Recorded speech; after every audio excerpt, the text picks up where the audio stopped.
Alain, propos sur la religion. La piété romaine. Les stoïciens étaient pieux, modèles en cela et non égalés à ce que je crois. Diogène le chien honorait la vertu et méprisait tout le reste au monde. C'est pourquoi il ne peut être dit pieux. Mais au contraire, dans ce génie scandaleux, j'aperçois l'âme de l'impiété, si je puis dire. Un ivrogne ne peut être dit impie, non plus un passionné, non plus un brutal. L'impiété est un genre de pensée. Et qu'elle se fonde, cette pensée, d'une manière ou d'une autre, ce n'est pas ce qui importe. Quand elle serait mystique, elle ne serait pas encore piété. Quand elle serait abstrait matérialisme, elle ne serait pas encore impiété. Respecter ce que l'on juge respectable, ce n'est pas encore piété, et la forte expression de piété filiale le montre bien. Ces deux mots font comme un mouvement universellement vénéré.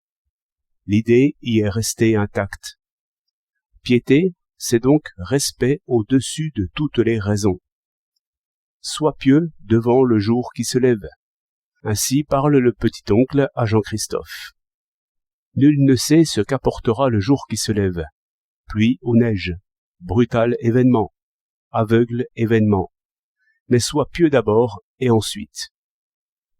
Les stoïciens s'attachèrent toujours à un genre de pensée réelle.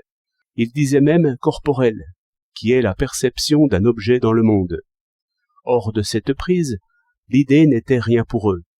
L'être, pensaient-ils, c'est le monde, et il n'y a rien d'autre. Certes, ils vont à l'âme, et bien mieux, à l'âme de l'âme, qui est le vouloir, et de l'âme humaine à l'âme universelle, par un raisonnement qui n'a point vieilli. Car, disait-il, puisque l'homme est produit du monde et fils du monde, si l'homme a raison et volonté, le monde aussi. Le monde est donc raison et volonté, et sans limite. Qui pourrait limiter le monde, puisqu'il n'existe rien d'autre? Tel est le texte de toute théologie. Mais voici où ils étaient forts et pieux. Ce monde qui est raison, c'est bien ce monde ici, ce corps du monde. Ainsi, quelles que soient les apparences, violentes, injustes, impitoyables, c'est cela pourtant qu'il faut vénérer. Non point sans agir. Dès que tu vois passage, dit Marc Aurèle, élance-toi. Mais, ce que tu ne peux changer, garde-toi de le mépriser. Tout ce que m'apportent tes saisons est pour moi fruit, ô nature. Ce court poème, car c'est bien un poème, est aussi de Marc Aurèle, et Renan est jugé par là, qui s'est moqué de Marc Aurèle. Ici paraît la tolérance véritable, qui est dogmatique, et non point pyrrhonienne. Ce n'est pas parce que je doute de moi que je vais respecter la naïve pensée de l'ignorant. C'est au contraire parce que je vois plus loin que lui, parce que je sais où il va, en quoi il se trompe et en quel sens il a raison. La religion païenne était déjà poésie. Le vrai Dieu y paraissait sous la forme humaine. Jupiter était aussi le ciel, et Cérès la terre nourrice, et Neptune la mer bruyante. Les ignorants et les superstitieux se trompaient donc seulement en ceci que leur religion était plus vraie qu'ils ne savaient. Et les devins non plus n'étaient pas ridicules, observant le vol des oiseaux et les entrailles des bêtes sacrifiées. Car il n'y a pas un signe du monde qui ne mérite attention et qui ne finisse par nous instruire. Le difficile est d'interpréter le monde selon lui, non selon nous.